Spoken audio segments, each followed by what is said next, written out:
अपनी नज़र को बदलो। एक बार एक बहुत बड़ा नेता एक साधु के छोटे से आश्रम में गया। वह साधु के बारे में बहुत सुना था, तो उसके मन में आया कि मैं एक बार जाकर के देखता हूँ कि लोग उसकी इतनी तारीफ़ क्यों करते हैं। जब वह उस आश्रम में गया तो वहाँ पर एक छोटा सा कमरा था जहाँ पर एक कालीन बिछा हुआ था। वहाँ पर कुछ लोग नीचे बैठे हुए थे और साधु जी सामने बैठे हुए थे। कुछ सवाल जवाब चल रहा था। वह नेता उस आश्रम में आया और उस नेता के साथ में 4 बॉडीगार्ड्स भी थे और उसकी यह आदत थी कि जहाँ पर भी वह जाता था लोग अपनी जगह से खड़े हो जाते थे और उसकी तरफ देखते थे, हाथ जोड़ते थे और सर झुकाते थे। लेकिन यहाँ पर ऐसा कुछ नहीं हुआ। साधु व्यस्त होने के कारण उसकी तरफ देखा तक नहीं। तभी नेता को लगा कि यह मेरी बेइज्जती है और वह इस बात से गुस्सा हो गया। नेता ने थोड़ा गुस्से में साधु से बात को बीच में काटते हुए कहा कि मैं आपसे कुछ कहना चाहता हूँ। साधु ने उसकी तरफ देखा और बोला, आप थोड़ी देर रुकिए, पहले मैं इनके सवाल का जवाब दे दूँ, उसके बाद मैं आपसे बात करता हूँ। तब तक आप अगर चाहें तो आप बैठ सकते हैं। बस साधु का इतना कहने की ही देरी थी। नेता का चेहरा गुस्से से लाल हो गया और फिर उसने अपना सारा गुस्सा उस साधु पर निकाल दिया। अभी तक वह नेता बहुत तमीज़ से आप करके कह के बात कर रहा था, लेकिन अब वह तू तड़ाक पर उतर आया। नेता ने उस साधु को कहा, तुझे पता भी है मैं कौन हूँ और तू किससे बात कर रहा है?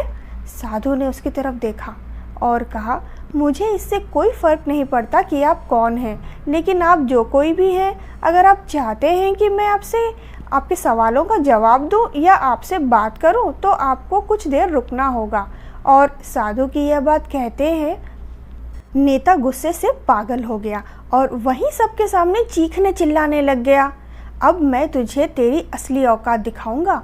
तूने मुझसे पंगा लेकर के ठीक नहीं किया। तुझे पता भी है मैं तेरे बारे में क्या सोचता हूँ। साधु ने फिर से नेता की तरफ देखा और बड़े ही प्रेम से कहा कि मुझे इससे कोई फ़र्क नहीं पड़ता कि आप मेरे बारे में क्या सोचते हैं। आप जो चाहे वह मेरे बारे में सोच सकते हैं। फिर नेता ने उससे कहा कि तू चाहे सुनना चाहता है या नहीं, लेकिन मैं तुझे यही सब के सामने बताऊंगा कि मैं तेरे बारे में क्या सोचता हूँ। तू कोई साधु नहीं है, तू एक बहुत ही घटिया इंसान है। तू एक ढोंगी है, पाखंडी है और यहाँ पर जितने भी लोग बैठे हैं उन सबको बेवकूफ़ बना रहा है।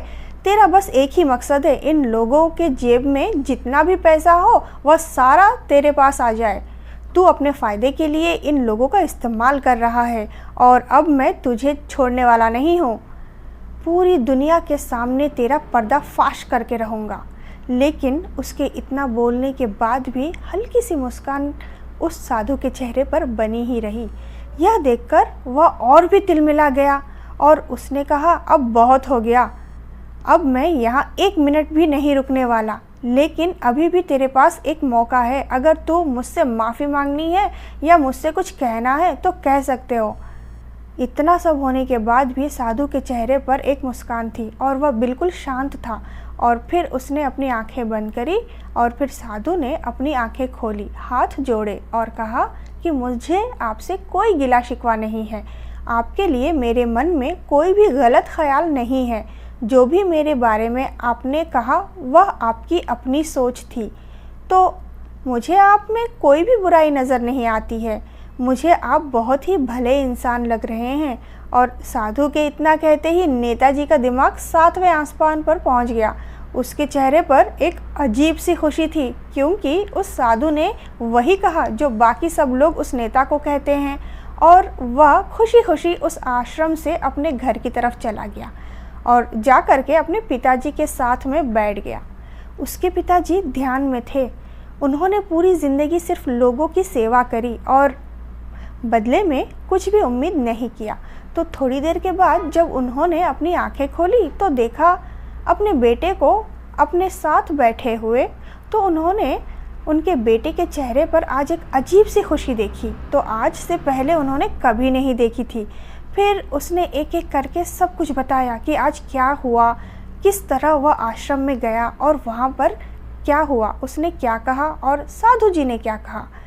जब उसके पिताजी ने पूरी बात सुनी तो थोड़ा सा मुस्कुराए और अपने बेटे को देखे और बोले कि उन्होंने तुम्हारी तारीफ़ नहीं करी, क्योंकि उन्होंने वह नहीं कहा कि जो तुम हो, उन्होंने वह कहा कि वो जो खुद हैं, और तुमने जो भी कुछ उनको कहा वह नहीं कहा कि जो वो है, बल्कि तुमने वह कहा जो तुम खुद हो। यही बात वेदों में भी कही गई है, यथा दृष्टि तथा सृष्टि। यह दुनिया तुम्हें वैसी नहीं दिखती जैसी यह दुनिया है, यह दुनिया वैसी दिखती है तुम्हें जैसे तुम खुद हो। जिसकी नज़र जैसी है उसके लिए यह दुनिया वैसी ही है। तो अगर तुम अपनी दुनिया को बदलना चाहते हो तो उसका सिर्फ एक तरीका है, अपनी नज़र को बदलो। तो दोस्तों, ये थी आज की कहानी। अगर आपको कहानी पसंद आई हो तो चैनल को हमारे सब्सक्राइब कर दीजिए। मिलते हैं अगले वीडियो में, तब तक के लिए खुश रहें, स्वस्थ रहें।